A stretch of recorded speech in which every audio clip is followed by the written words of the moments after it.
बहीण भावाच्या नात्यामध्ये पैसा येऊ देऊ नका महाराज. पैशाने हे नातं तुटलं जातं. ऐका, लग्न झालं, लहानपणी मायबाप गेलेले, बहीण भाऊ आहे, भाऊ मोठा आहे, बहीण लहान आहे. कशी तरी 10वी वहिनीची झालेली आहे. भाऊ काम करतोय, शाळा शिकतोय. 10वी झाली, लग्न करून देणं गरजेचं आहे. कुणीतरी सांगितलं अमकामकं स्थळ आहे, मुलाला शेती नाहीये पण पोरगा चांगलंय. भाऊ म्हणायचा नको, त्याची नोकरी गेली तर माझी ताई काय करेल. पण हीच ताई म्हणते दादा, अरे नोकरीवाला शोधायचा म्हटल्यानंतर हुंडा द्यावा लागेल, पैसा द्यावा लागेल. एवढे आपण श्रीमंत नाही, काही हरकत नाही, मी ऍडजस्ट करेन. भावाच्या सुखाकरता बहिणीने त्या मुलासोबत लग्न केलं महाराज. लग्न करून दिला. इकडे भाऊ मुंबई सारख्या शहरामध्ये गेला आणि त्याचं प्रारब्ध बदललं. शिकतोय, काम करतोय, शाळा शिकतोय. असं करत करत करत त्याला चांगली नोकरी लागली. इकडे हिच्या लग्नाला 2-3 वर्षाचा कालावधी निघून गेला. तिला एक मुलगा झाला, चांगलं चाललेलं होतं. भावाचं लग्न झालं. भाऊ आता हळूहळू हळूहळू श्रीमंत होत होता. भाऊ श्रीमंत झाला. तिच्या लग्नाला 5 वर्ष झाले महाराज.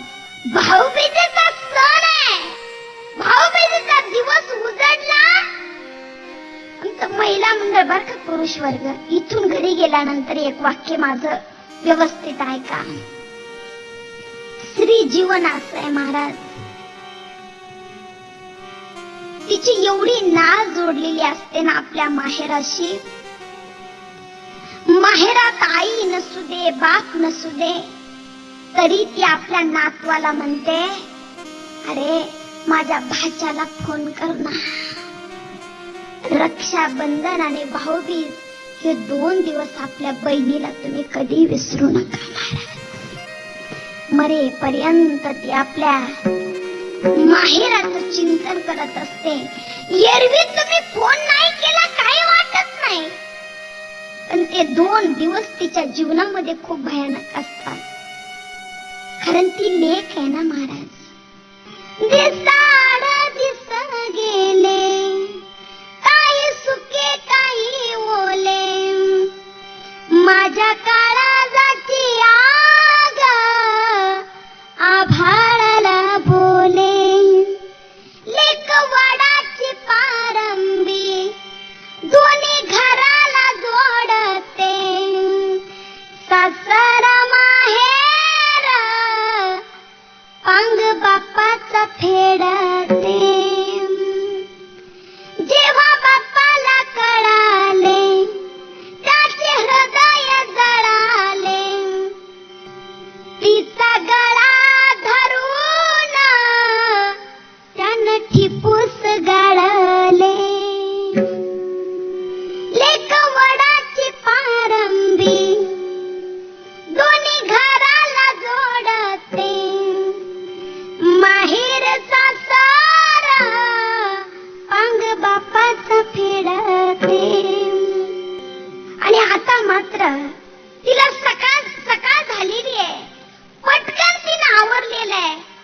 तिला असं वाटलं खूप दिवस झालं दादाचा फोन नाही, आज भाऊबीज आहे, आज माझा दादा मला न्यायला येईल, मला फोन करेल, मी माझ्या दादाला खूप दिवसानं भेटायला जाणार आहे. ऐका महिला मंडळ, व्यवस्थित ऐका. हिच्या सगळ्या मैत्रिणी रोडच्या कडेला घर आहे. सगळ्या मैत्रिणी आपापल्या नवऱ्याच्या पाठीमागे बसलेल्या आहेत. तिला टाटा करतायत, बाबा करतायत, आम्ही चाललोय, तुला जायचं नाही का?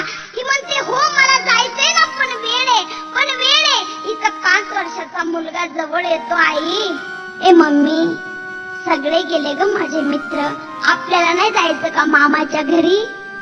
काय उत्तर द्यावं महाराज? हे लहान लेकरू आईला विचारता आणि ही मुलगी म्हणते बाळा मामाचा फोन येऊ दे, मामा आपल्याला न्यायला येईल, थांब जरा. तिची नजर रस्त्याकडे. भाऊ फोनही करीत नाही आणि भाऊ न्यायलाही येत नाही. जीवनामध्ये ना कोणासमोर तरी व्यक्त होता आलं पाहिजे महाराज. आपला मित्र एखादा असावा, मैत्रीण असावी, जिथं दुःख झालं का व्यक्त करता यावं आणि आनंद झाला की आनंद सुद्धा सांगता आला पाहिजे. इथं हृदय भरलेलं होतं, सांगावं कसं? सासूला सगळं कळत होतं पण सांगता येत नव्हतं, कारण माहेराचा कमीपणा मुलीला सहन होत नाही महाराज. कसे असू दे, अरे ज्यावेळेला तिला बोलते ना सासू, ती काही म्हणत नाही, पण ज्यावेळेला सासू म्हणेल तुझ्या आईनं तुला हे शिकवलं का, ती म्हणते सासूबाई काय बोलायचं ते मला बोला, माझ्या आईला बोलायचं. संध्याकाळी दिवस मावळायला गेला पुरुष वर्ग. दिवस मावळला, दादा आला नाही, फोन आला नाही. वारंवार मोबाईल पोरगी बघते पण फोन नाही आलेला. बस काय करावं काही सुचत नाही. लहान ग पोरग, जा आजी सोबत जा बाळा, आपल्याला उद्या जायचंय जा. ते लहान ग पोरग सासूकडे काढून दिलं की आपल्या रूम मध्ये गेली, आतून कडी लावून घेतली, बेडवर बसली. महिला मंडळ आई बापाचा फोटो पेटीत होता, तो फोटो काढला आणि तो फोटो हृदयाला लावून पोरगी प्रचंड रडली. आई बाबा काय पाप केलं हो का तुम्ही दोघही या जगातून निघून गेले? आई कळते का तुला? आई आई आज 10वीचा दिवस आहे का? दादानं मला फोनही नाही केला. आई दादा मला न्यायलाही नाही आला. आणि एक कागद घेतला, पेन घेतला महाराज.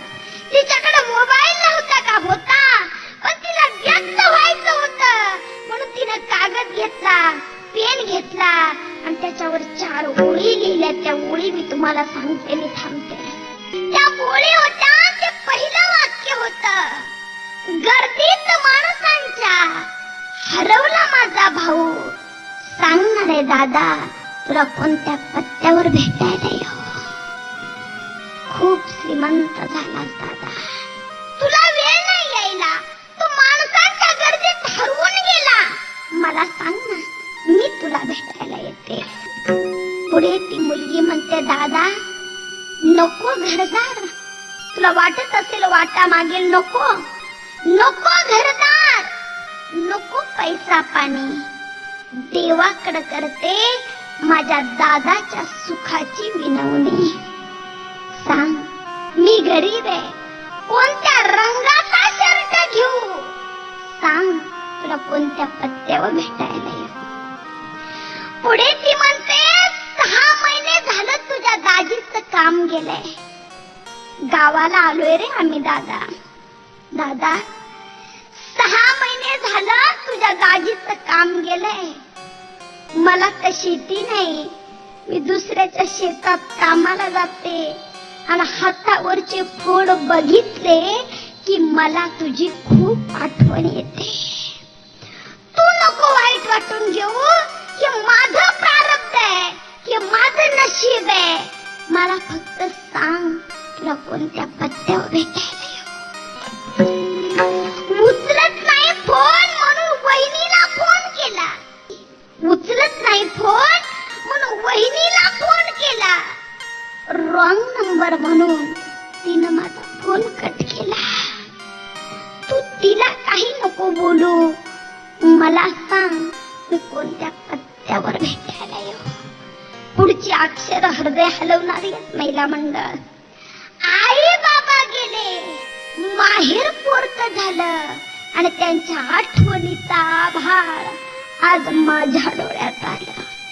वाईट वाटतं मला, वाईट वाटतं मला. शेजारी येतात दुसऱ्यांचे भाऊ. सांग ना दादा तुला कोणत्या पत्त्यावर भेटायला येऊ. शेवटच्या 4 ओळी पोरगी बोलते, दादा नको घरदार, नको तुझ्या जमिनीची वाटणी, सुखानं खाईल तुझ्या घरची भाकरी आणि चटणी. साडी नको घेऊ, साडी नको घेऊ, पीस सुद्धा नको देऊ, पण 2 घास घाल जीव. दोन घास खाय जीव, दोन घास खाय जीव.